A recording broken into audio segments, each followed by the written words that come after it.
medase the kind of me ho tape no na ma tape emonsam so na or how bebre okay papa no ye krem for penifo a ye ni momo o man mu no min kind nka because me hunu da min hunu da ana nyaso ben na onyan ya obeka sa asam no a wa bra ye wagana ha ye ti asomdwe mu ye ni asorehoro hia ye ti asomdwe mu pa inti no President Madwe say why a threat to the security and peace of our country. Really? Sure. He's a threat. Sure. If say Tichibam Krano wama release about this matter. Yeah.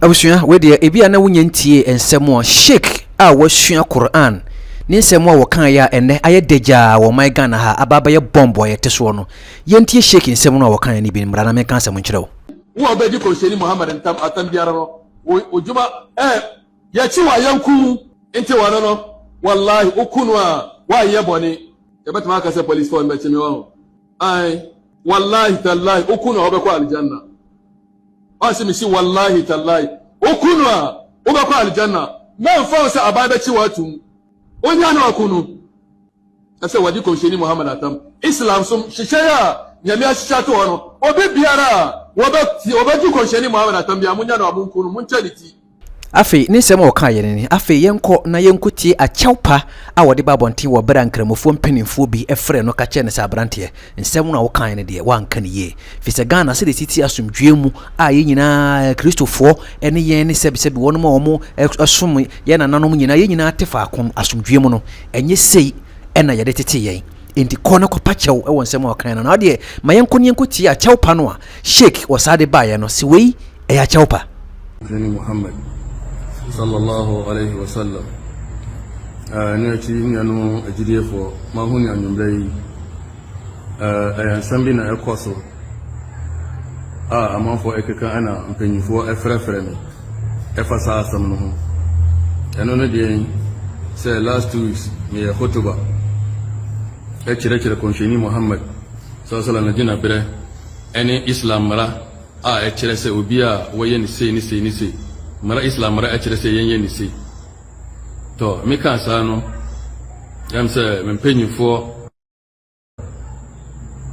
efreme e ka se sa asam no enchei nti mentwen san eno kura de ntama ba gina ha no amedi a chaupa ade magana fo nyinara ene mpenyifo asam no ebeba mu ntemu no abusua edise wutie Sheikh na chawpa ya ode ba ya na kyerese ensem a wo kan ne de saa ena ewo ono ne nwoma no a wasua nim saa na ewom eno da nkyenya saa ena ehye ne tirim afen so wohwe wonom a wonom atena papa yi we nkyɛn agye ntete akyɛ ewo Quran sua mu no a na tete papa yi saa nimdie a wode ama ne mma emmofra nketo afa ne na ase ebesi nne no saa nkyerɛkyerɛ we na ode ama wo mo firi sɛ ono na dwene mu no saa na ewo Quran ni mu a esese nkramoni mapabia a waso Quran mu na wonso so wahwai adi nkyene awe abo aguso sade o kristoni ekopie wasore dem mu a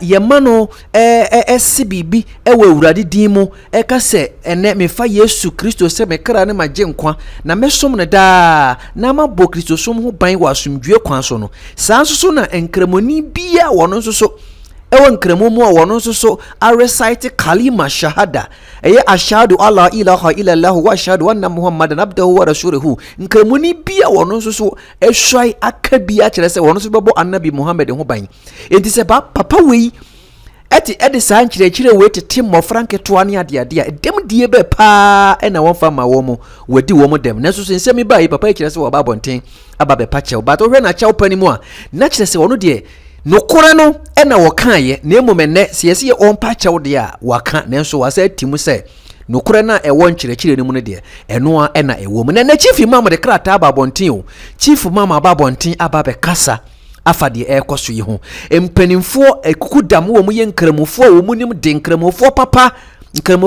wo mu a wo ma hwue nkramo no te nkramo ete asomdwe ase a wo mu nim se Islam kyerɛ se asomdwe Islam mean peace Islam ya asomdwe ye free ye nananom oman Ghana ha ye nyina ye de atena asomdwe mu no saa Islam no empanimfo na babonten aba be kasa nene memotie audio metie videos ne bi amo hu ne se Ghana na ye team sese ye te time bomb so papa sansem we ne namase no phone nanso enam se Christopher na doso o my Ghana mu ntine to de bia ne de nsem yi ye ho ano ye ne doso ye kan ye 75% ye ho 100%.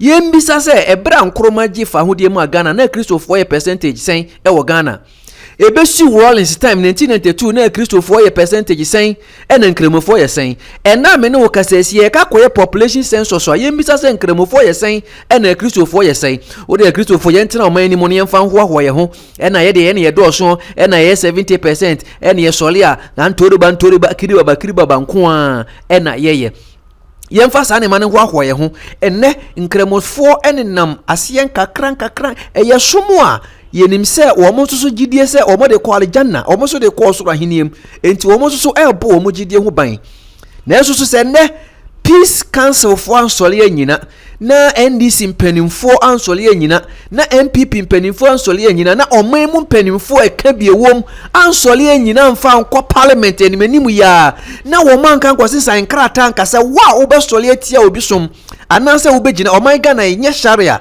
ene edibu oman no oman Ghana yemfa nkremo na chechire oman no yemfa Christopher na chechire man no oman no woni constitution ya twere 1992 enti wo mutimi mfa wosom emma me kata obi som so wontimi mfa wosom emma me tia ye fa hodie so no enye adwuma se ni manimu ya parliament anka nkotena se ni amfa sa ne ma we ya mba ene na mase nkakra ene sebi Christopher ye ware baako ye uwe Christopher manye sika kora wawa miensa osi awododo de na ye de be empena twenye sanchire tse no Christopher enti Christopher dom no tia na ete bafom ukọ nkramo mu nsusu a ye say awale ennan de eye enti papa no wo sika waware ennan de wore ne ngododo kora wunsia hwe ne ma ono nko ne mu ma ekọ 30 woda so tia say Christopher ye na edoso saa enkramofo kakra dominate wo man Ghana mu a ebe kakra no sebi enkramofo baba be 80% ama Christopher baba ye 20%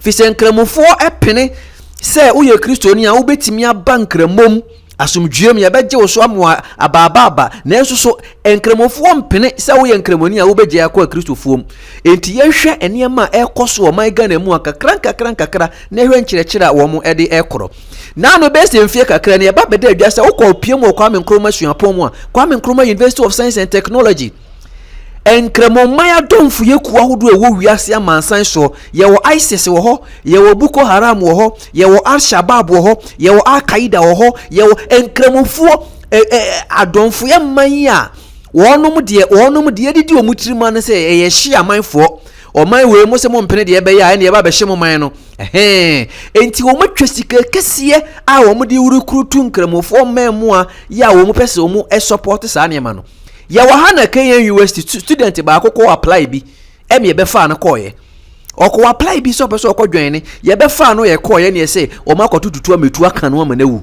show enti ene ewiase etu mpon a ye kire ICT ye kire ye di AI develop communities ye di AI planning ne mane ade no ye de enkremo no adidi ye trimu ama ye mprempuntuo na emom ye bo nkremo ho ban oba my Ghana mu a omo som abosom ukodidi abosom atemu a ye ntwese kan wo so ye ntwituo ni akogu nsa ni aka kire nananom se nananom enipa somasi ni asumasi akasei nanso so se mote ase na mo ma ne nkonkomo monitor so ni aka ko bompa ya ko yi apa ya ko gu nsa efiri se ye wogidi se nananom mote ase a enye ye ne ebe ko ma nananom abosom ankasa ni woni akoro na woni odi natem no omone ni sanana ne tiase ampa wo mo ni sa woni ne beden ebedi o mo tiase nsusu a ene no ano no sa na Kristofo nsusu obi kodidi a Kristofo atem a wo mo se Bible no se wo kon no nye yenye kon Bible se ye hu ye ntokwa kon Onyankopon kon bi maye enti se wo kon ne Onyankopon kon dia he mudidi Yesu atem enye yasem Yesu no ono atiase no ono ankasa na obedili na Kristofo agya ma Yesu se Yesu nipa na wo kasa tia onani nindi say yesu ni woni pa koro bedi say yesu ni India Christopher te ho no masomdwem nanso yen kramofo nko ade yesi wo ka enye nyankopon po no aka say tia wo ka say tia Muhammad sallallahu alaihi wasallam ye de yesi yen ye be ko ama Muhammad na Muhammad ni wawu ana Muhammad ni ne honhom ni ho ne ho Muhammad no ne sunsun nte ho nti Muhammad no wote ase a nko obe prese yen kunkum amanfo ana ensem bebre no an ye koso se adana yenkwa yenkramofo de ye tintin se ye de yempene e ma won kase ntia enso so ye de ye fa babro tietia so ye de ye fa babro titim ye de ye fa babro kogina bonte kondemu Christopher e na mo se Yesu ye nyankopon ba ensem hunu e na ho ahwan e na wegina mo na mo de mo aka ni free ni mo afam ho adi nkramofo na enso enam se Christopher de o mo gika bi mamin ka bitum nti enye de mo beka ne ha wo mo adenti na mo de mo mpene e ma Christopher nkire wo mo adwen se wo mo so omo babro no kire wo mo se Muhammad na sebi babro mpo odi kan baye 600 years ansa na Quran ba enne ye pese Quran ni mo ba be ye pani e chen babro no odi kan e baye no ebra Annabi Muhammad baye Quran po no o ka kire nasuafo se mon consult to the people of the book al-kitab fo no mon consult wo mo na monko ginchire fi se ono Annabi Muhammad ye de ne koma Roman father bia ne efe no Warakar bin Naufar papa ina chire no de ba Kristo sumu bre bia atwa ne ade nti e ba ne se na nkramofo se be mo ne Kristo fo ntena so mdwe mo bio e ba ne se na se kakran sa sem wo papa wo yakan ye marking on the wall. It is the beginning of a revolution in Islam. A beginning of a revolution as in your parliament and tenase anka ho asemo a e ba be ne na masien kakran because Islam want to dominate in the world. Omo pese omo fom wiase fa adentina enne Arab fo timi di sika bregana utimi kwa kurasi tu suku ni ho hospital ni ho clinic ni ho pharmacy ni ho ehia buruburo nenso Arab fo timi hunu se kura wiase ne di sika ba se mo fa nkorisi masalachi ma wo mo ndi afa imam akɔhye kura na se ne etua ne ka arabofo ne etua ne ka ne wote ekurase wo ne wo kyerɛkyerɛ nkramosom sɛ da be ya nkramofo be gi hini wo nkurase enti ene wo kɔ ye nkurase bebree a arabofo be si masalachi si ho afa imam tua ne ka ene wo kyerɛkyerɛ saa ne ma wei enti kakran wo mo convert nkurase no nyina be ya nkramofo Christopher tikrum ena crusade ya kese ena tuya tight na tuya offering ena yesi asoro de ya kese na glasses ena yesi nkrani kumase ena ye kankan nsem nko a ena nkurase de nkremufo adenti na arabufo atimi disika bebesi masalachi tuya imam ka se imam nkyerɛkyerɛ nkremusom na hospital ni ho o manka suku a ya bɛkɔ ne aksua de ama ye zongo ɛho ate kakra mi ameka se zongo na mete bra zongo bra bɛhwɛ plan ni ho ECG for ba ni achi wo mabuwo mu wo ba jeje taxi ya ene ha hu si ha esiem hunu nko an ye divise school ne yenko makaranta ne ko makaranta so ye mfa mpa adwuma wo Ghana ha wo kan ne aye niema basa afempo de bi kura de ko for Dr. Alhaji Mahmoud Bawumia Dr. Alhaji Mahmoud Bawumia upe obi a Kristosum da na koma so a eye wono a upe obi a nyamesom eda na koma so a opre asomdue wo man Ghana mu ha eye wono a uko kan no obi ja so His Excellency John Dramani Mahama upo obi a Kristosum da na koma so a ewono a upo obi a wo pasumdue prasumdue a ewono a wo kan ho bi enti man fa nya amanyosem ena MPP for ena mbe ma Dr. Alhaji Mahmoud Bawumia bedi mu animu dia ena e oba ya nkremufo be ya nkremufo man na ho de ka say president ne decide de o man nye senka ye de kwa amanyosem dia enka MPP Fompo sebi ministers ni MPs a omo ne decide wo Ghana ha no enko mumpo na nkaye Kristofo yenka no kore se wo parliament a MPs na nkaye Kristofo NDC MPs na nkaye sebi nkramufo enso maje nkramufo atumana the fact is that Dr. Alhaji Mahmoud Bawumia be president anasa da chi bi Ghana focus on be president a obetimi akase ye ne me nkramoni nti yenye nkramufo man Debi wabra MP duduo no ewop MPP mu ye eyifo sebi Christopher ana bia John Dramani Mahama sore da korope wo se mepese eyi Arabo ni ade ma Arabo nya niema de be mana take effect ne se MPs duduo no a we NDC mu ye nkremofo enso mu decide ba na president ansan a enya adwuma press kabi mamin kabi ene ye de ye adwuma my Ghana ha enti niema ekoso o Ghana nse ni manim ya mpanimfo antena se na wo man se kire wo mo se aduasa na wo man ka no kure wo mu a edi wo yenne pa na beba Ghana ha sa papa yi a wakese manu sisumu na so menka sa na te se we obi a wakɔ school akɔgye ntete a wonim asomdwie so mfaso na wonim ntɔkwa sa ya sai kɔ Nigeria ka kɔhwɛ kɔ Nigeria ye twisi kan ne de wura asɔre dem ne akɔtwitwa wo muti ade ntira ye se sharia nkramofo Boko Haram book haram chese book na mushona ye no me mo be kenkan na mo betete nkramofo secretary a mo be gya akɔ asɔre enti haram enti ekunkunkunkum kristofo enti nani ma bebre no na ekoso a se Ghana yamfa ye na esi fo mo a hado de aba no eso kan Quran chapter 109 surah kafirun wase Qur'an yu wari kafiru la abudu ma tabudu wala antum abudu ma abudu wala na abudu ma bantum wala antum abudu lakum dinukum waliya din wase wa wunji Muhammad india na wunji nkremosom ndi no yen nkremofo en hayo efise de wo som no yen ma mesom de wo som ena de yen so yesom no wonso so ma mesom som de wo som na mesom de mesom efise wo som nko na mesom nko adenti na we nyina wo Qur'an mi ne so yebu ye ne eguso a enima bi edi ntokwa ba ena yeso so enkremo no nkyeresa wo de oyo Kristo no ye enkremoni a wo de gogo Quran chapter 109 surah kafirun ne kinkan bi na hwade ne so ye buye ne egoso na ntokwa chese ye enkremofo ye sebe ye mudodo no aye mbo brante no ye ebe hia ye nhye ohia ni kasa ehia no enti obenya kra nanka temu daba nanka mo amaye japade nyina nanka mo japade asai saa nsusu na yen sebe yen kremofo a yen na yen kremofo papa na ya adwene mo nteye no yen mbobra bi ya yen ko school empatadan okọ aye dan ba ko no egum agia ne amalia dem ne ma awudu fuse ni hasana enkwala be 15 dadan ba kum nti yen nwene ho nti ebenya nanka sebe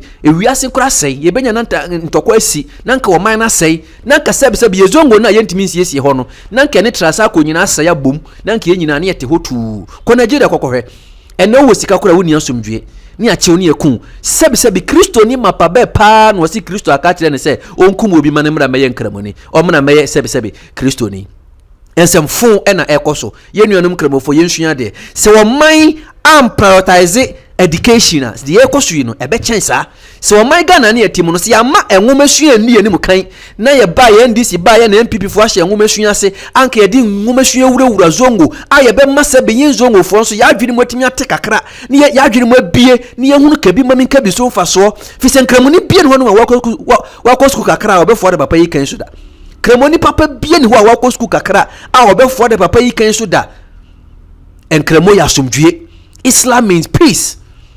Islam means peace. Enti yem fa asomdwe ne ntena oman ni mu ne yentena ha asomdwem na yenjai san sem hunu no asabi yenuanom nkramofo bi a omunye nkramofo papa edna na ba bi no omudidide no nyesa de ba na no oden na chief imam de respond aba a papa yasem o kan ye ho eni nkomo bebre a ekosto mpanifo bi atena sa ya analysis afa sta na ma hu a enen nko ade mesere de wo ye bi atwa so na gibre na tie nkomo twetwe ni bi gibre na tie nkomo twetwe ni bi na fa wadwen kire nso so bra enye se wutie ne sa akwa won so so wadwene won susuye mu no fa bibi bra na ye nyina na yenkenkan bi na yensuade na yentimi enyina so entu ye hofo bia na kristofo bi tie yen na wo mo ba bekenkan bi asuade e bia na nkramofo bi tie yen o mekenkan bi asuade won so so wadwene ne sei ye frame Rand DJ Abubakar me platform yi na wo so ya wo se wo yenkramoni se wo ye kristo ni mi ntia wo bia no kore e na meka se de be a asomdwe be koso atena wo man ni mu na ye nyina yetimi akoye ne ko tie chief imam kasama for fire obe fire papa yi ene nsema hodo a chief imam de aba nyina na yenya daje na ye TV like video no ma me why share ne fa wadwen chide so bra me da se chief imam krano wa ma release about this matter. Yeah, I don't know say when who they are me pacho me hu pa condemning this particular thing and them santi and them peniphobia and nakasa on also or say Asem no wa twa sign na wa twa sign it's not enough. Say nia okan no akone pa betiri mu ye hu nia ekoso wa Nigeria until the IGP and the security agencies must invite him. Oh, okay.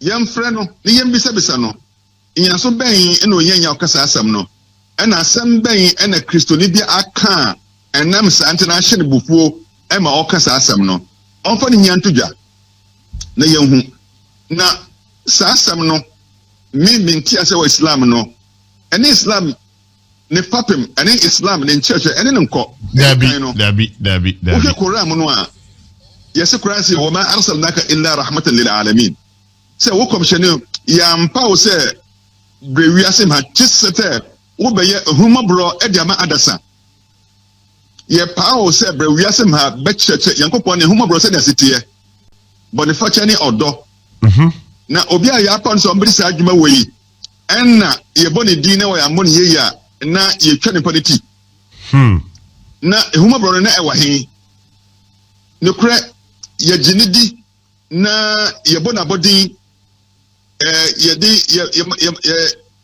we associate value with him. So oyebia ye pejano name me ntre no entre se kona kukukum nimpa entisa. Oh, okay. Yes. Where dear Sheikh wadama ebi na mechire ka se sansem we ye course we yakwaye politically motivated. For me personally, I don't agree. But ebetumi abasa na. No. See, sansem we emayam fa politics into me mo journalist no. Some pa because man hwele ya mo de petrol be go ejamo biem. Ma tete some social media bi a obi Christopher bi say kano ding na mesremo mo ne chief imam atena o manyimu waka asomdwe ho sam sa da ne da nyina chief imam ebo asomdwe ho dawuro sa asam no ana yebetia na anasa ne pa ya obi anim no na yebetia na asam. Very good question. Mr. obi a o ma commentary bia wasam hia no chief imam otu anamon e ko check chapel demu Christ the king okoho ana yesi cathedral otu ehun sika o mesika ya ono so o bo cathedral enam ziyankofo a ewo ne ntem nti sa chief imam no ene yetie na asem ana sa akremoni a o ka asem ya obi anim no ene yetie na asem intine me de ya obi na ekasa yo se chief imam o kasa asomdwe sa no na se obi aka asem a yenim no na Christopher ni bi edi eje gumu ayasemo Christopher ni bi o me metie ense se omri abotre me ya pense me yo se na ebesi hu kwan no omo kekansam bebre ya now I want to warn anybody on the social media any radio any television say ya hwe yi because the security of our country is under threat. Na enya ya sadi say yeba ho ban. Mo akanfo na mo kire say yefum kuma yemfum nwa no correct we enya sesem o yefum kuma yemfum nwa no correct entino obi a otin nkwanchen bi akasa bi a emfata. Okay. Obi afan say that is the rule. It is not right. Chief Imam has been in this country and has preached peace. Yeah. The same Quran one Chief Imam okan wasemo. We Quran chapter 16 verse 8. Ono Chief Imam wakan wasem sa. Allah does not prevent you with respect to those who do not fight you for your faith, nor chase you out of your homes, that you treat them kindly and justly. Okay, Sheikh. Allah loves those who are just. Okay, very good. Sheikh, wadamau. Say amanfo ne na mekeka say okay. Say it say there say wa be patch all there. Yenya ne so wa be patch all. Afi No. Asem na okai no according to Trimu. Okay. He must be invited and interrogated. He must be invited and interrogated. Oh, okay. I'm saying this strongly. The IGP must search for him. IGP must search for him. The national security must look for him. Okay, eba say no, wom say wa be patch all there. Now the question is, more Muslimi for so mo be take action be against our comment na obeki yenana. The first step and a chief mama ama instruction. Okay. Na ya erase saadi ya mfi ya radio so na ade ahia no. Okay. The second thing is near oil no etumra because it's a threat. Okay. To our security. Mm-hmm. And you know, we will allow the law to take its own course. Mm-hmm. Then afterwards, you know, near okay. Very good. In fact, many agent come away home. Na me hwe yewra chief imam said ye dane da nyina obo asomdwe hu dawro na obeti na wakoha otumi kwa so even kwa sorry kwa otumi ye donations kwa ma sorry now yes. There ama me this an komo we ni say chief imama oda ye nyina no e wo Ghana ha say chief imam no oye peaceful adentina oko some of our zongo communities are yeni anu muslim me for ni be so violence is it part of the teachings of Islam? No, yeah. Obia na desua enkwechire bia no enti saasema okay oba kristomufumu a obenye mu bi. It is not only the people of the Muslim that are violent among the youth. Nyama bi esisi a mo say mbentu e bi asori wo nya kramofo na so omo akoko mini pakra into the enwa ne say yebehu say yankoso na yan kyerɛkyerɛ no yankoso a yan kyerɛkyerɛ no obi mu ho a na desua hunu ana ne ntitiɛ enko kyerɛ enko yie youth unemployment adoso bi a onko school intine ontimi embo ne breye. Okay. And now we hear obia drugs here abe among for the basabasa ye. Even in our own politics, sometimes you have to be told at the moment say able to be used to amo. But it is whether a Muslim or a non-Muslim, violence is bad. Violence, whether by a Muslim young person or a non-Muslim young person, is bad, and it is part of indiscipline. I was say okay. And you know, I was say di hun komo. So last week, yan kramofo any bishops conference, Catholic bishops conference, ejin kita ho. Your annual meeting of the Ghana Catholic Bishops Conference and the office of the chief imam. Okay. On the 5th of August, and the 4th annual meeting. And you know, wait to say, our Ghana hano yepekwanya ya somdwe betin tim no. No correct. Na yenya dwumadie papa bi ewo muslimifo ene kristofo yentemu. Wei ena say bo hu dewuro. Saa dwumadie yedi no media kura no yamba hu dewuro.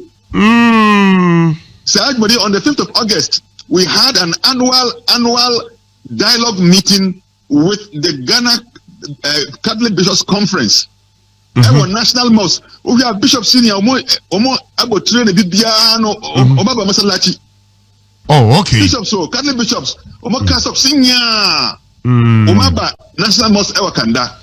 Now when the Evan say Adaroma, yeah, now matunsa frey central for na yaba na yabe bode rone na amanfo hu said and your city and Kasankaza because they are working one kakranka bini. Ya fre obi mu a o maba ho. Oh. Now no sa de pa e say no o ma hu de ru. Na mu we ya destructive no. This destructive one no and no and e hu de ru. You see this country? You see this country? Asem. When something constructive, edifying, useful, something that is unifying to our country, something that promotes our peace, yamba hu de ru. Me, I'm on the Peace Council. Even when we do something good, the media do not even say anything about it. Wow, that's so sad. Yes, I am on the governing board of the National Peace Council. Wow. But then that one becomes the issue. Moi chief mama crying nani ya nkitaho ye mini peace Christian council ye din kita ho ye ni bishops conference ye din kita ho ye ni Pentecost ye din kita ho na ye boama oman no na asomdwe atintim. When we do all this we don't hear in broadcast. Okay, Sheikh, in fact it's so sad but anyway I'm happy say what draw your attention on this particular subject matter na nkemofo de sanka we be se ye ne mo a edru sala ya sa ye ne mo na we nam yo cause edru wa ya edimrika eba de abeji nam yi biare me growing up me namfo nyina ekremofo and obi a ote Islam som na se pa no onye basa basa the ote Islam som na se pa no e preach peace but I don't know anyway before say obekono miti me kas SCBM say Islam som no say yamfa ntiase pa amfa ntetewa wa brabo bechia yamfa emu nkyerɛkyerɛ ene nteteɛ pa yamfa ntetewa anaso wanya kwan ema wankɔ saa nteteɛ ni mu a because utia Islam say utia obia no pasom utia no assalamu alaikum no correct now isn't it contradictory say me chiao salam no na etio hye me bottom. It's too bad. And you're contradictory. Very contradictory. It's contradictory. Now, peace is peace anywhere. Okay. And a peace, a constant need for the survival of the human community. Okay. So peace has no timetable. Very deep. Peace has no timetable. Humanity will always need peace. Okay, Sheikh. Senia oba Bible mu ana Kristosomo obenya Kristo ni bia ono so onyia monti ase ana obenya pastor bia oyira nimpa no ebe ne se yem se obi omonwi ahaban pastor bi sa na okan o hye ne nkofo se omonwi ahaban tuba obi mu se yenku omankunkum wo mo ho na omoko heaven ebi dware amanfo yire num nyina. Oh yes, I mean we have it in this world. So sad. It is not part of the biblical teaching, but some pastors are doing so. It's so sad. So that's the downside of all faith. Okay, so Sheikh, we'll final words. My final word. Papa no yanche no. Okay. IGP must look for him. National security must look for him, and he must answer some questions. Very good. Now, it's a threat to the peace of the country. Okay. Now, it was also the threat media. The way we are treating this matter. Okay. On the social media and other media outlets. Okay. Let's use cool heads and a solution so we can all contribute to the peace and security of our country. Thank you very much, Sheikh Arumeyao Shaibu, spokesperson, National Chief Imam, or a board member, National Peace Council.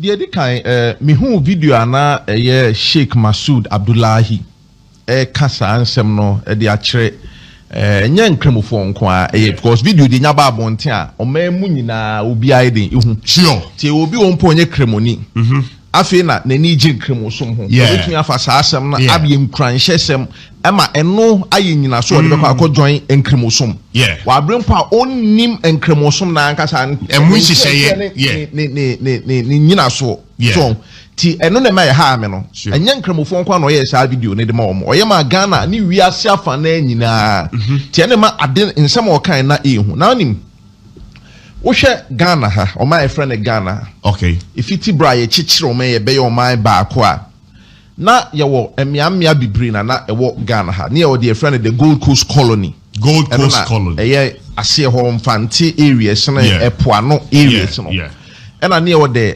Ashanti Protectorate, Ashanti Kingdom, mfimfin mu ha no. Ena near war the Northern Territories. The Northern Territories na tetene the three northern regions no. Ehona Northern Territories. Na near the friend of British Togoland. British Togoland na eye Togo inside honom a actually afani bi beka Ghana ho a eye no.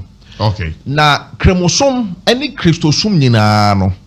Efa kwan ba ko so ne BP o memu a the only difference here baby a kremosom efa BP Ghana na Christosom fa BP Christosom o say omo ba abrofo ne omo ba ebi brema titru Ghana ha no na ye omu miensa near they from the colonialists omo be di yeso no omo be di yeso any all missionaries omo de nyamesom ni kristosom any yesom ahodo ebae ena near what the merchants any traders omo be di ga it missionaries na ena na omo so a eye both kremosom any eye kristosom eba Ghana enti kremosom efa esrem ekwan ne so ho ena ebae ena kristosom so missionaries on the Christian by and Puano, Quino Son a buy. Now, US Department of State and the African Center for Strategic Studies, a report research beyond. I will Nientia Ghana or Memu Hatitru, which are West Africa areas in Ghana na Cremosom ene Christosom Tumia Tenasi Achepa or Kumbia Meda Sa Esumi no entem. Wow. Christosom ene kremosum atena mfie ahanum wow ewo oman mu ha ehya ase fitama yenya ntitintra medi kan ma hu miamia na ewo asase efra ne Ghana isu sata na enye Ghana but na ye miamia wo territory ho ekire ye kabo mu na ni na be ye Ghana ti northern territory so ho na kremosum ye den ewurabai ena Christosom eye coastal area ye bia na friend Gold Coast no ena ifurembai ena didi mu ana tre ya de ba de aka no kremosom so ehya ase fi esirem because Islamic missionaries no omo ba esirem no omo san so toa omo akwantuo no so ba anafo ha kakra de esom no ebae ena beje 20 na ohwe titru asanteme ma hwe kuma ase ha on se ba bia Kristo soma asom ebia ahodo ni na enkremo communities na etwa ho ehia ko ba bia St. Paul Basilica ewo Roman Hill on say Yeruwa Zongo Sabu Zongo ni ade ni na etwa so omote asomdwem okwalaba ho nyina ti enfie 500 years ena Kristo som ene ye friend saying atena bom ewo Ghana West Africa nyina no on the areas are Kristo som atena Ghana according to the US Department of State no kwani omaya omatena cha ntopanda omuntu omuchire ni entia kwano embai de edika ye chichire constitution no mpani fa omuchichire constitution hu nyansa on say ye wo the National Peace Council National Peace Council National Peace Council e si ye ni so titrunti de chichire na eya fa amanyosem ho ban so omuchichire ko omanfa amanyofo na ye den e de omoye omode eye asoma hodo na ewo omemha mpanimfo na ya na etada no mtu say Sheikh Aremia come or a member of the National Peace Council ye were Christo som ahodo ku na omo emre bi atwam Sheikh Wahab bin Adam na oye Ahmadiyafo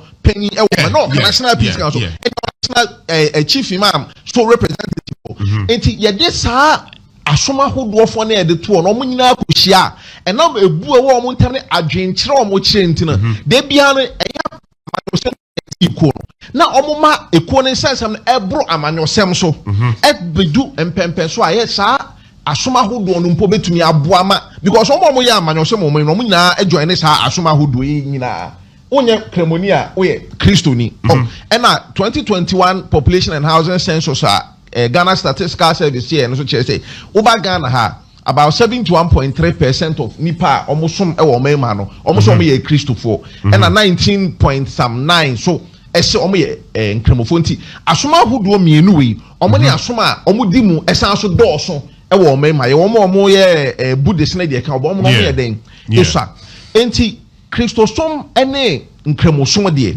sabio eye nipakuo baako eye nkyerɛkyerɛ ne keke na eden danso na woni me ba na de friend no religious extremist teachings are nipa idi kan ni company ni na ndi kan na ene Sheikh Aremia na ka wo say Sheikh Aremia say opani we ni yenimu no US Department of State and the Africa Center for Strategic Studies na actually say the friend no extremist teachings ewra o ma bia mu no empepi ya na nipaku a omo wo ekuo bi mu a omo pesa omo so epie na omo beda edi ye shebe ni omo but omo pesa omo beji din omo pesa obi ehu omo prominence they want to attain prominence within a religion enti omo kofa eye som no omo som no enwoma a omo de som no nti Kristo som a yesi ye Bible eye nkremo a yesi o Quran no ma ko fa Quran na say the hadith no na efa bi omo epeso omo didi omo nsem moni bi no ne nkyase no ma ba be kirem wa abra ene de esom no book na ankasa e kan bo ebra say de bi omo betumi de anya edom e de adi omo achi eno ano no wow ofa West Africa coastline higher baby a friend hotspots for your friend is saying what's the name religious extremists ni na sana eku omode entawantawa ba ni na api into West Africa ahano oko northeastern Nigeria in particular ehona Boko Haram for no Boko Haram dey na dey omo bai almost see broni woma hwe omode bai no omode ne bo ebra because ani Quran en hyehyɛ enkyere enso anya no pray to omode no hye ebi mutrim e na omode bagi edin okay e na omunya edom omodi omachi na to omo hye ase so omode ikutia saa enema no Nigeria okay e na afi botan na esi omani so afi kwa do omo sesa no efi de friend Western education no e na omode be tia e Christopher because botan na esi omani aso ankasa ne se omode be ko tia e Christopher but no omo di kind de nwoma sua e na ye no omo kofa Quran session bi na omo ye den e sha sha de propagate the Sahel region the same thing northern Burkina Faso one of the most your friend is saying religious extremist areas are religious extremists to me for to normal to sleepers no mind omo kunkumom enti de edi kan enhwehwe mu no kire say people who want to attain prominence and a sheda kofa esum bi enkyerɛkyerɛ no ma dane no hwɛ yɛnhwɛ Quran de kafa omo edi Prophet Muhammad ehho few ana omo didi na tema na omo ne enya adwen ene de Quran ka se saa nipa saa no enkremofo ne omo enye yenhwe se ewuo wom ana se ntokwa ewum a okay it is obi ka se tia yes Prophet Muhammad the Surah An-Nisa chapter 4 verse 140 o say omo di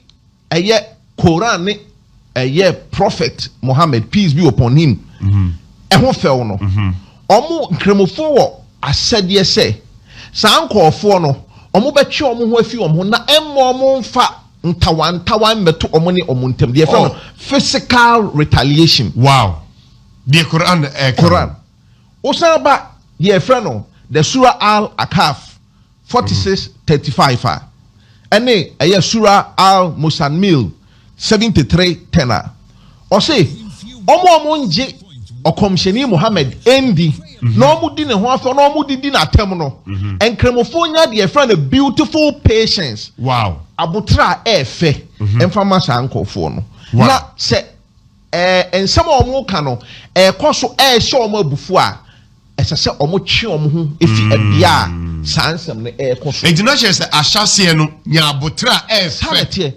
Islam eye asumdwe esom sa eye fact nti de bia ya na me de ina eye Muhammad mponi ye boni dia yes peace be upon him asumdwe enka no sallallahu alaihi wasallam yanka se ewuo yes asumdwe ena enka prophet sallallahu alaihi wasallam but what I say enti no extremist teachings there said the American no ne fapem ahyase eye nipa eye ana mpepi omo pese omo ti omo ho efiku omo no omo so ebegina enya edom edidi omachi ewo ebi o Kristo sum ibi a Kristo for your radical sum ewo ho all the me patch on Kristo sum sha se ne won sorry the from the Orthodox churches early missionaries no early I think Catholic sorry bebre Anglican the Presby the Wesleyan missionaries exactly and then you won sorry bebre na wo mema a lot of them in sorry omo wo mema they broke out of extremism omo church na eya na mpepi na ne the Bible can ebo ebra wo kan say ebi mu dware amanfo ye omo use Bible na dey yes so Bible no ba bia no eche so ko dware all them extremism but the yema eye ehu no according to African Center for strategic studies na say mpepi no see the sa enkyerɛkyerɛ ni dua nipa akoma mu a ɛya na ɛden sɛ yɛbɛyi afi wɔn akoma mu fi sɛ deɛ ɛma nkyerɛkyerɛ no ewie hu ne sɛ yɛde dua nipa na akoma mu sɛ deɛ wuyɛ no ɛho akatua ɛyɛ ɔsoro ahemmaa mu ɛna aso mmienu ni nyinaa so ɛwɔ anidaaso bi sɛ daakye ɔmo bɛkɔ ɔsoro ahemmaa mu kristo fo sɛ yɛbɛkɔ heaven nkramofo so wɔ saa uku ɛwɔ prophet in the name of yeah. Enya no kre. Enti saa bohye no. Okay. Emma saa ncheche no ko dwani pa akoma ma ena edesawe. Now ni mohwe West Africa. Center for Africa Studies, Strategic Studies and say if you afi 2016 from 2016 afi 2025. Okay. Nipa 150,000 ena omawu due to Islamic militant extremist teachings. Entitia yɛde ma nkɔɔfo a ida sɛ na ɔmo yɛ kremofo dada ana ɔmo nyɛ nkremofo bɔ ɔmo wɔ nkranhyɛ so ɔmo bɛkɔ nkremoso mu nanso saa deɛ ɔmo botan ɔmo de kɔ gyina nkremoso mu no ɛyɛ nkyerɛkyerɛ a ɛne koran bɔ ɛbrɛ nipa bi ɛpɛ so ɔmo de gidi no ɛde di ɔmo mu ti saa nipa no tu ɔmo si hɔ ebi de deɛ friend no bomb vest na ɔmo ahyɛ na ɔmo akɔ gyina dɔm mu na nipa ewu ebi mu kɔ kidnap amanfo na ɔmo ebi mu hyɛ da kɔ gyina kwan ho kaa ɛba ne yɛ stop ne yɛ bɔ ɔmo twom na so ɔmo yɛ kristofo a efi 2016 to 2025 nipa 150 na saa extremist teachings deɛ ma ehu no sɛ yɛ say enya wura ɔma bia mu a deɛ di kan ɛde ohia ɛna ba ɔman Ghana yɛ pɛsɛ ohia ɛba ɔman mu ana dabi ɛde ohia bu bro because emia saa nkyerɛkyerɛ ne bɛtena no sɛ ɔkonya si hɔ a nipa ntumi nkɔ adwuma dabi ɛkɔm bɛba ɛkɔm ba ɔman bia mu so a ɛde ohia ɛna ba nipa a ɔma yɛ display sɛ bi ɔmo na nka ɔmo afie na sisi ɛnam extremist teachings ɛde ntɔkwa aba into ɔmo nya no West Africa ha titiri Burkina Faso the Sahel area Sahel ne yɛ Mali ne those areas ɛkɔ Sahara hɔ no ɛna Northern Nigeria nipa ɔma yɛ display since 2016 to 2025 ɛyɛ 8,000. Wow. Deɛ ɛtɔ so mmienu yɛsɛ sɛ extremist teachings ebedue ɔman mu na ɔman na anfa ne nan yɛ nsi hɔ anya den ɛntu ho anamɔ a ɛde owuo ɛna ba ɔman nim. Okay. And afi bia fi 2016 no annually bia nipa ɔmo due to extremist teachings ɛwɔ West Africa ɛyɛ 5,500. 5,500. Afi bia ɔmo di dem sɛ bia anke yɛ bɔ ni tuo ɛnwu pra ne nsa yɛ twa ne nan atu because yɛ to bomb ne adeɛ no ɛyɛ 16,000 afi bia. Wow, too bad.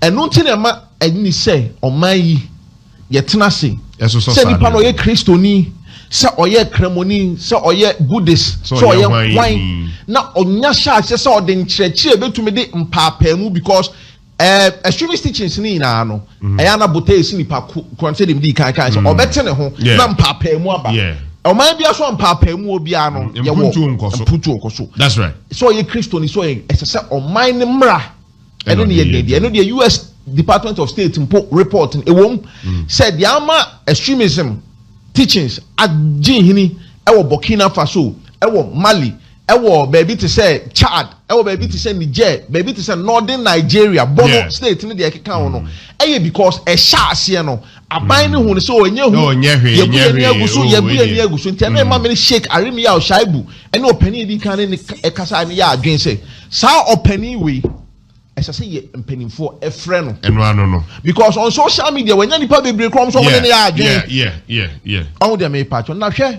me wrap up no US Department of State report na aka say empo sɛ Ghana kristofoɔ ɛne nkremofoɔ atumi atena mfie ahanum a batabasa bi amba in the last 5 years ɔmo say religious tension ahyɛ aseɛ eyi ne ti ɛwɔ ɔman mu ha na anim baabi a ahyɛ aseɛ yi ne ti report na say yɛ school mu schools senior high schools ti through we didn't say sisi amene oka say school a friend Wesley girls abrante bi a friend Shafiq Osman or a lawyer ni ɛne ɔmo egyina court ni eti na ɔmo gyina court ɛne ma be mienu miensa nti Wesley ɔmo say Shafiq Osman say Wesley girls ɛfɔ nkremofo ɔmo wɔ ɔmo school hɔ no sɛ ɛsɛ sɛ ɔmo ba ekristosom ehyiabea deɛ ɛtɔ so mienu yɛ ma nkramofoɔ no kwan ɛma sɛ fasting du a ɛsɛ sɛ ɔmo yɛ fasting school no so sɛ ɛno no ɛyɛ medical reasons ntra ɛno akyi yɛsɛ yɛn san so ma ɔmo kwan po ma ɔmo pɛ sɛ ɔmo som sɛ ɔmo bɛbɔ mpaeɛ ne ade na yɛn ma ɔmo kwan nti ɔde akɔgyina Supreme Court naani ɔde kɔgyina Supreme Court no Wesley girls no ɔde ɔmo kɔɔ yo ɛnam sɛ Wesley girls ɔmo nyini ɛwɔ ɛyɛ Methodist so monti yeah Methodist asoye ne de omo ko gi ase no omo ko Supreme Court yɛn fa omo nka ma Supreme Court ache ma omo fi ho na Catholic Church and nanu ya July 22nd ya Presby asoye for so yɛn fa omo nka asam no ho wow na sanyema ni na ɛyɛ US Department of State say sanyema na say ya nhwɛ ya si ano ebegin because ede mpapemu extremism sa na sha ase yeah mpapemu afia Christopher hu omo say ye nipaku a ye danso eche nkremofo yeah to omo say omo from report omo say simmering religious tension simmering just ashase efefem eba because asam ne ba nipa mienu na so afia obi anya dom Methodist force ye koka ho Presby force ye koka ho Catholic force ye den ye pa koka ho a your friend is a US Department of State report na chese esesa aban ede ne nan si ho na the friend is similar religious tension no yetumi ma ejojo kra because se eshase or Wesley girls na yi a if you Wesley girls are ebetumi akọ Holy Child if you Holy Child pe be tia Ahmadiyya secondary school if you tia Ahmadiyya secondary school pe na erera that almost if you senior high na ba universities na erera yenjuma mti aso njuma bi kra be ka se wo ye Christian aye mfaw wo ye kremoni aye mfaw na the friend extremist teachings no na minimum njuma bi kra wa CEO ne say e magel na engu yes na wonim report na say in the early 70s ne 60s no na ye see bi mpo no na ye wo nkramofo bi ho a so mo betumi akọ schools te sem fancy pem ene Wesley girls a na ji so masesa omo nkramodin no ne ye say no Kwame Nkrumah ada horoma papa e ma asa ne ma no papa na o ko sa schools na nam so mo ye Methodist schools nti say wo ye kramodin a ye mfawo tinkramofo no hu nyansa hu se no ene sa de yensesa ye mani din to me ya no makofa abrofudin ana asantidin se wa santinkramo na o de asantidin ni mu ma den aye ni din e de akọ bo mo se emfie ne kwa enim nyina no Ghana hu nyansa e de enhihye bi to ho onim se okoye Ministry of Education ye wa Islamic Directorate e wo ho a omo na omo boa ema enkramo nsama e fa ya de so that is the point James isanya mani na no omo say US State of Department say abuama Ghana there sabio even though eye asumi no omo enshada esom no enyepe ene a ensonsone ewumu no ensonsone ne enkofa ohaw ne oye ne ntokwa bia ne otan bia anye den emetu yentem ye wo man na afi 2019 Chief Imam National Chief Imam Echo Christ the King sorry I won't cry mem sa abra na odi ne 100 birthday meboa on say na ebin sida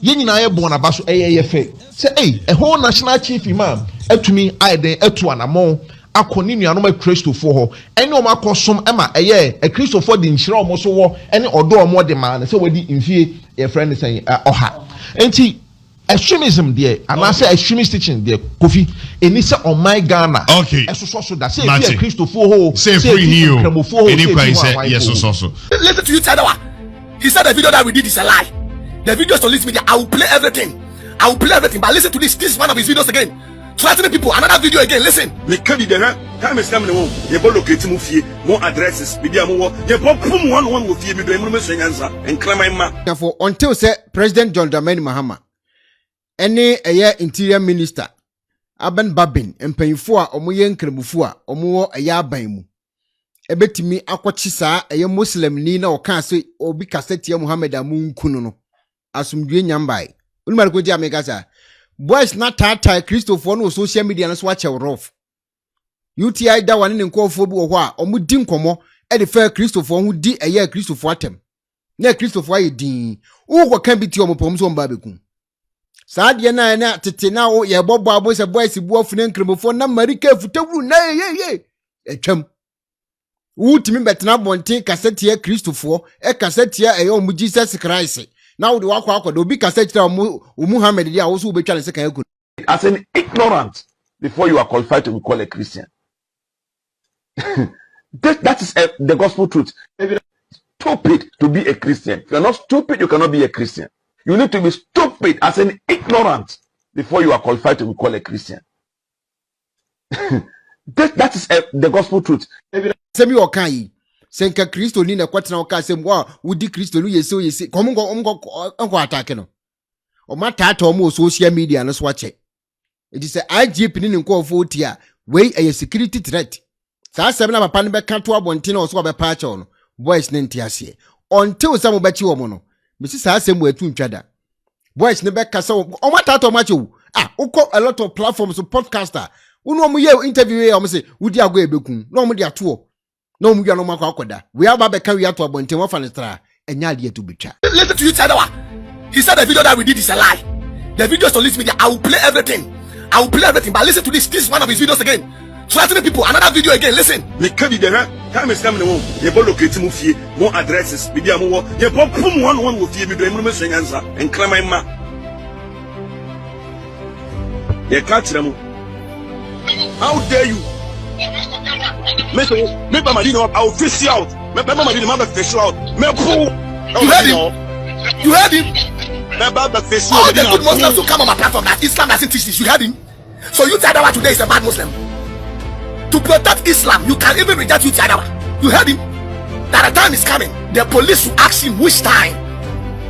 Which time? This question. Policeman, please arrest this guy and ask him which time is coming. He should come and tell you guys. He should come and you said the video that you said people's head to be chopped off is a lie. I'll play the video so you watch and tag the police. This guy is still sitting there quoting Bible doing damage control. Quoting Bible doing damage control. You heard him? I have told you. When they get the power, we are finished. We don't need any apology from any malam. They should be picked up immediately. You Chadawa should be arrested immediately. He said the time is coming. They should come and explain which time. The Sharia time. The Sharia time. Where they will kill everybody and nobody will go to prison. Where they will kidnap us and nobody will go to prison. Where they will say they will kill us and nobody will come and apologize. The Sharia time. Malam no beka say obika Muhammad ho asemboni a munkuni pa no. Up to now I have not heard say you arresting nipa no.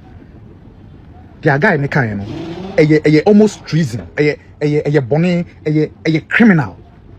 Say because of your religion nan kremusu na ode buy.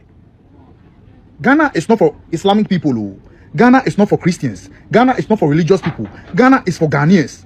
So if you join Islamic religion, you don't impose your Islamic teachings on us. Just imagine this guy has become your friend is saying president. And can you go for no kunkum by heart? So Obiaso kama esi nenim edidi mampani atem edidi na yere atem. Na mutuma kwa koche nepa na. Na we na all instigating Crawford said, amount for taking people's life because of Muhammad no. Didn't no nam ho free. And you're funny. Na Muhammad then why am I okoma? With all due respect to Islamic people, I respect you guys a lot. I have a lot of Muslim friends. As a matter of fact, I have a lot of Muslim friends. But the man we can, flat out, if I between more Islam for na Saudi Arabia, na go use Sharia law, any problem. But Ghana has said, this man has to face the full rigors of the law. You can't instigate people just like that. You can't. Hey, na matisa wa pacho, a child parent, jituma enye. Because biana obiate asema wo kan wa fa serious say obi ka Muhammad ho asema metumi ekunu ye che wo prison cry nyehwe but bia wa apology na wo de baye na e be correct dia wo ye no even correct the saying bia na nipa no want apology no e de obi tirim. And the way people carry religion on their heads, the people carry religion even better than education. Because some you school you teach any process I got a munsio no. I catch and say no. One watcher mention hygiene. Into Mr. got a munsio no and but sorry I yakono. Malam and answer stuff between can no as can give opposite thing. Still no more because omudin say if you name you and I'm can't be true. Ghana police, I'm sorry if this man is not picked up. I'll be so much disappointed. Ni apology ne de yem fan to be kra. Say hey, obi ka Muhammad wan somebody a mu twanity a obeko heaven o say. Na mu head mo beko de fon wan. Enya nkremofo. Yes, and my mu say UTI dawa. Sometimes of Christian religion is so no ka na adwen. And mo de mo right some become adwen after Christopher after other religions. But people can't tell you Muhammad anything. You guys are kidding me. Ghana police, I beg, make one watch something. It's been less than 12 hours since I made this video, and my own people are in my comment section trying to attack me.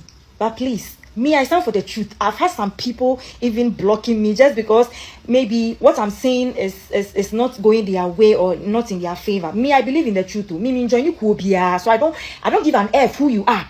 But I say, me, join you Kuopia. I speak my mind. I speak the truth. I'll actually sit down, think about it, watch it carefully.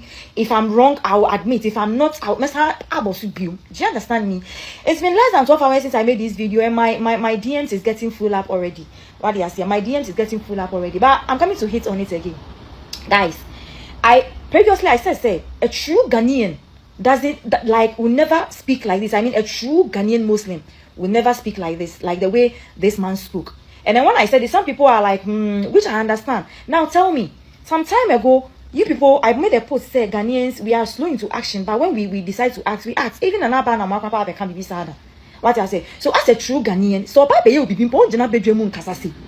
So that audacity, no, the audacity in this man for him to speak the way he spoke, me should tell you, say, ni moja no ebi baby no so no yen na ye ni baby cro no so no wa pete nti no untumi hye na pinpoint ba onim say enye Ghana because yen Ghana for ankasa say e be ye wade a yen be gina bedwemu be dede ayebu ye hu too much what they say so please those of you who kept saying what the man said was it's not right. He can organize the Muslim youth, the Islamic youth, or the ethnicity, the houses, or whatever tribe he is. He can just organize them and speak to them. But immediately we to social media, and now at social media, it's a threat to the whole Ghana. It's a threat to the whole Ghana. And Ghana here, we are not governed by Islamic religion. We are not governed by Christianity or Muslim or tradition. No, we are governed by law. Law, nobody too is above the law. And that man is wrong. He's wrong. Now, videos up and down. Haven't you realized that the man has come to apologize? Even though, if you are smart enough, if you are smart, I mean, if your brains are working like mine, that's what the man was saying. And yeah, all can he say? He said he's teaching. He knows he's right. I'm not saying he's wrong, because whatever he believes in is right. Me myself, I believe, But what he has here, we are in a country where you cannot just stand in the public and inside say, "Obi nkononko you obi say." What he has here, because they just want somebody to say, then they start running. So it was very, very wrong for such a grown man. I believe I see or okuta some position, or I don't know. I'm not very clear with that. To stand. A lot of people are looking up to you. That is what we all are saying.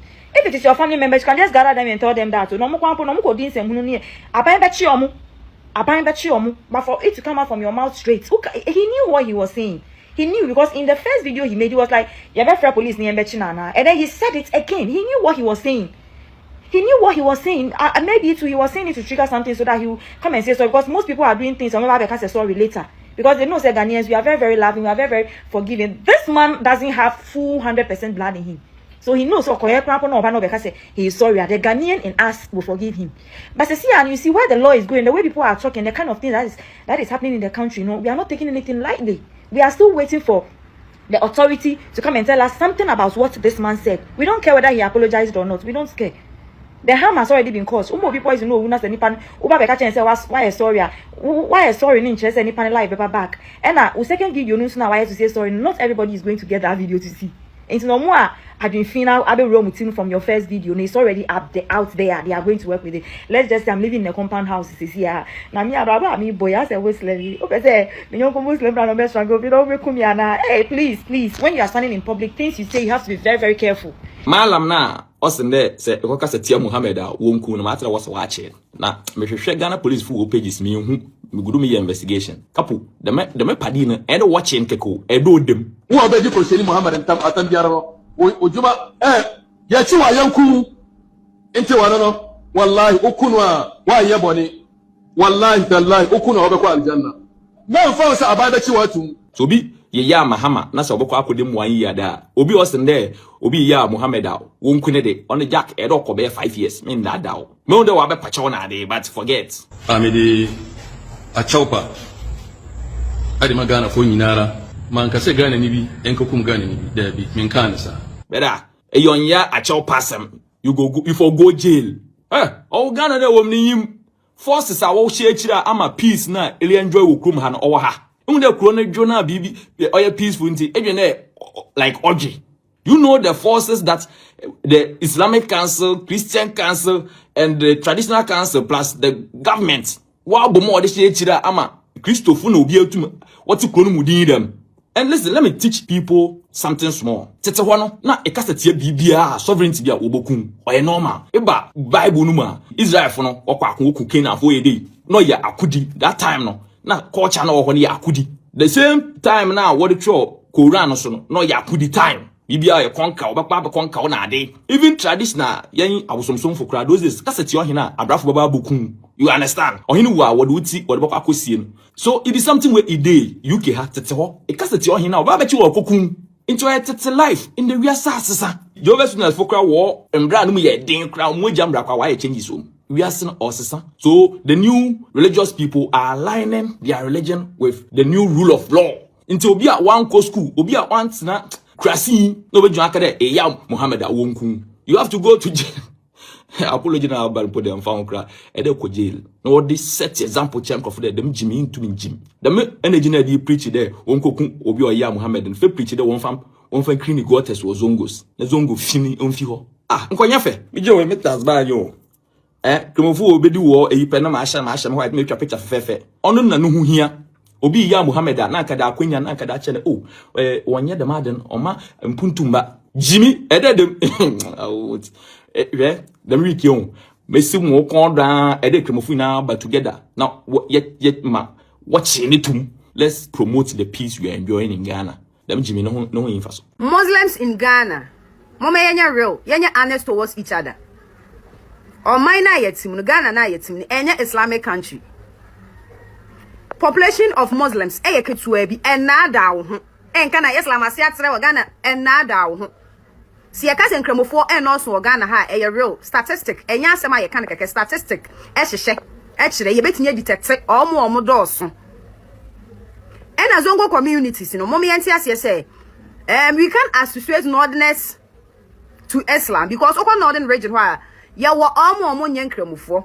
There are some tribes there's a Islam crown omo mpe which unim northern regional obeka sasma mekan no kre ye ntimi fa emra enhye yensam ana mutimi fa mra enhye musam nya ne amope bia e mamo na adam ho na Islam dominate wa Ghana ne yeka ya hye mu population swa o mine so nya Islamic country ahanya Saudi Arabia nti wotimi fa Islam entietia obi afa ahodie eso ewo oman na yetim no me no krenche ye ho memo obi a na ada ne nkremofo ye dos ene nkremofo ye ne atade ene nkremofo moboa asema mekan obema obi beba be kasa asema mekan enye no kre na meka but that's not it and asem bi a meka bi enye ma no keke na medical ye mesua e na meka ene ye ne ye atade ne is a lie season bi edu a ye wo sede oman no mu etie enti samo ka ho a enye complete na mu free mu a mo nka ho a ma mo fa sha madwum se Ghana na enye complete da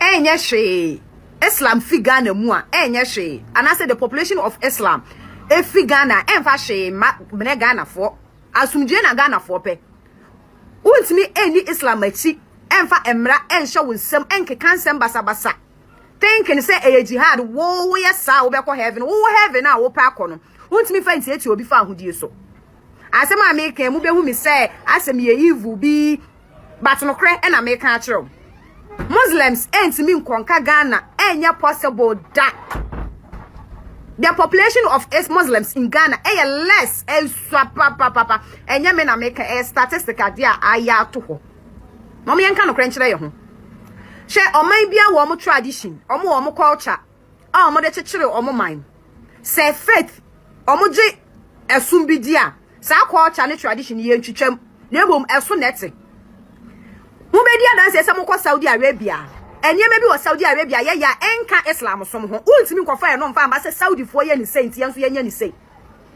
ena oman a enye Islamic country no ultimi chenya ne chinchina atwan say the Quran is saying this into be for so e dia Ghana for kon it's not going to work mo yesa mo ho anase ye ho ena ye hyi okay baby ye be ko bia say ye ne ma basa ni adidede ni adiwe ye ho ukoka obe look it say the ye evil no ukoka obe look it say the ye evil no hwe even Christianity e wa Ghana ha no kra no ma menka asem nchiro ene ma ne bi kan Islam ne ho a Christian even the almighty Christianity in Ghana no ho ye traditional like ene ma bi ane ye fa traditional way ene ye Christianity ba ye ne entimi ntwitwam Shenenson. Ebiti say wa wo na wo koda se wa sorry dem wenye ye na koda se wa sorry dem. Ene ma bebre na keka ho.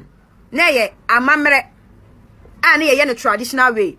Christianity ba ya ye Christianity too mu no ye ntimi ntwitwa saa ne manum saa ene ye de aka ho ya fa kwan foforo so a ye de aka ho ene ne ye nimdie nyame de ma nipa se de be ya oni nipa betena ma asumdua ye den aba enti Ghana ni a we Muslim a population your population esfa mo population your population wo population esfa what am I saying na se dey necessary we osonson wo ho.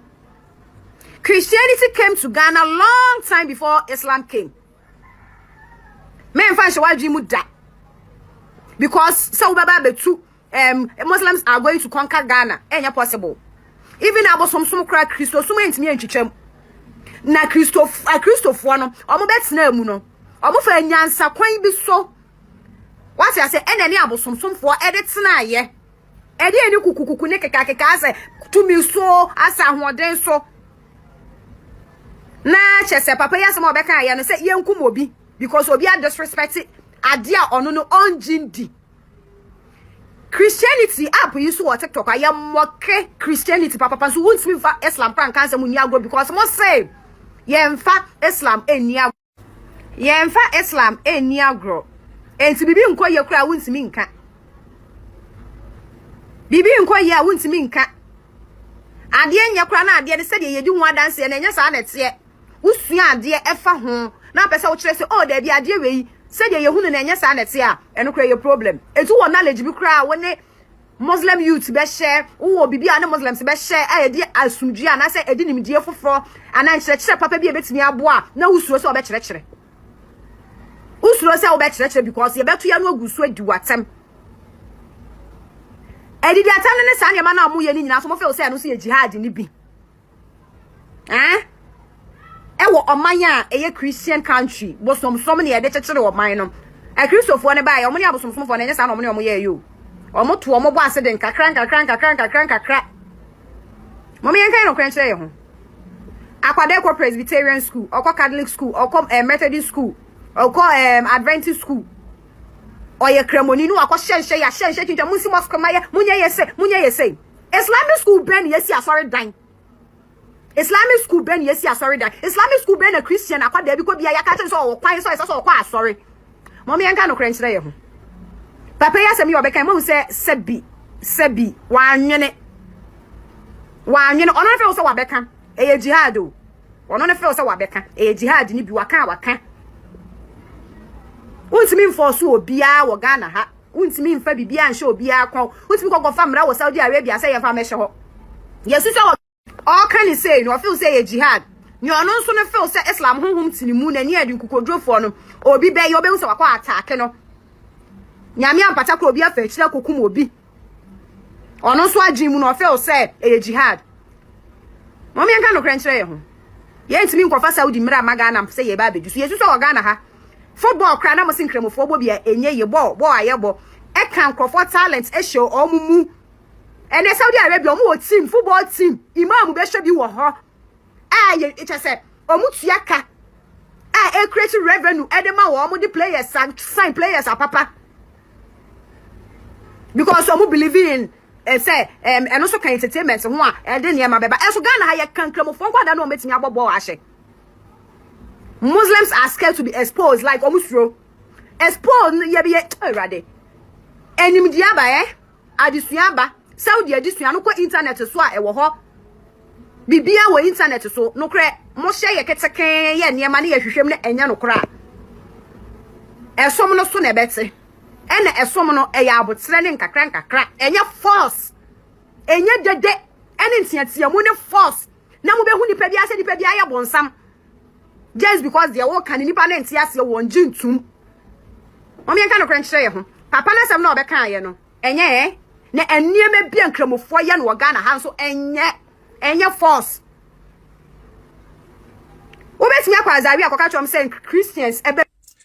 Assalamu alaikum wa rahmatullahi wa barakatuh. Ye. To jama'a muna sallama. Muna shigo muku wannan rana yau ranar Juma'a. Allah kai mu sabon Juma'a. Mun hau Juma'a mun kare wanda ba su hau ba sannan to Allah ya sa su hau Juma'a lafiya. To mun shigo da wata sabuwa jama'a. Na pin picture wani malami saman ga. Ya sunan shi wannan malami malumman mu na Ghana malumman ahli sunna wal jama'a da kuma ire-iren su wanda suka rika batun lamarin ahli sunna wal jama'a don malamin da zan pin picture shi bisan na san malamin ahli sunna wal jama'a ne tabbas don ba wani akida da ke Ghana da zai furta irin wannan magana in dai ba malamin ahli sunna wal jama'a bane in dai ba malami in kuma kun ce ba malamin ahli sunna wal jama'a bane ya zama kuma malamin nan mai karyan sunna ne masu karyan sunnan nan ire-iren su kenan wallahi Ghana muna zaman lafiya billahi allazi la ilaha illa huwa muna zaman lafiya Ghana duba ababai da ke tafiya wani su kasashe batun insurgents batun terrorists batun ya sunan shi masu bindiga masu halba bindiga da sauransu wai kan batun akidancin ga duba wallahi da little piece na muke da shi Ghana in kuka yi wasa the little piece na muke enjoy Ghana billahi allazi abinda ke tafiya wurin su kasashen na ya zo Ghana abinda ke tafiya Nigeria ka duba abinda ke tafiya Burkina Faso abinda ke tafiya Mali da wasu kasashen nan billahi allazi abinda don wurin su na muna jin labarai ne kan media muke jin labarai kan news muke jin labarai amma wallahi tashi hankali da ke wurin don bai taba habku kana wurin ba kai kana zaman Ghana wani ko karan bindiga bai taba ji ba billahi allazi akwai mutane da wasu na cikin Ghana especially new generation da sauransu nan duka maybe ya ji karan bindiga maybe cikin movie ne kan television ne yana gan bindiga amma ya ji karan bindiga sosai yawanci ba su taba ji ba ko gane ba ko a ce tashi kura ya tashi ko gari kura ya tashi an yi military coup da yawa bayan military coup suka zo ba su taba jin military coup ba su taba gan military coup ba sun ji ne especially wanda suka zo haifuwan bayan Rollins nan ko menene amma mun ganka da shi sa duk abin da zai zo tada hankalin musulmi Ghana wallahi ya kamata mu duka mu kiyaye wannan malami naji video da yake fadiwa wai ban son play video nan amma wanda ya shiga kun shiga cikin video su na kun gan video na wuri na share wai wanda ya zage manzon Allah sallallahu alaihi wasallam kowa ya same shi ya kashe shi ya yanka wuyan shi in an yanka wuyan shi kowa an kashe shi daidai ne don Allah wanga malami to be honest with all due respect du sake cikin kanka in ka je ka koyi wani ilimi da kaje ka koyi free aka doki aka baka biya kudi ba ka zo da ilimin gida shi yasa kai baka da hikima baka da hankali ka gane du sake cikin kanka shi yasa ku malumma wanda kuke tare da wadannan malumma da kuka san shi wallahi ku yi mai advice ku bashi advice don wanga malami ma ni ina advice IGP wallahi pick shi up billahi allazi a pick wanga malami up to set an example ga sauran malumma to set an example da sauran malumma da suke da irin wanga fikira da suke da irin wanga mentality wallahi muna zaman lafiya Ghana billahi allazi muna zaman lafiya Ghana kaku kamuna wanga balayin Boko Haram kaku kamuna wanga balayi terrorism kaku kamuna irin wanga balayi da fitina al fitnatu na'im aka kuka fadi amma kai wannan bawan Allah mai suna wai malami ban san inda kai karatu ba na san karatunka na san in an bincika karatunka bai wuce jami'atul islamiyya ka fito don sauran da suka fito jami'a na kwarai ba su irin wanga wazi wallahi ba su irin wanga wazi don wazin da kake yi na wazin ta'addanci ne wallahi ta'addanci promax wazin shi kake yi nan shi yasa MPs da kuka zama musulmai da kuke mulki su Haruna Idrisu Honorable Haruna Idrisu Honorable Jaja Honorable Suyini ku duka juwa top government officials da kuka zama MPs kuke cikin system nan da kuka zama musulmai billahi lazi maluman nan ba su kira kansu order ba call them into order wallahi you guys need to call them into order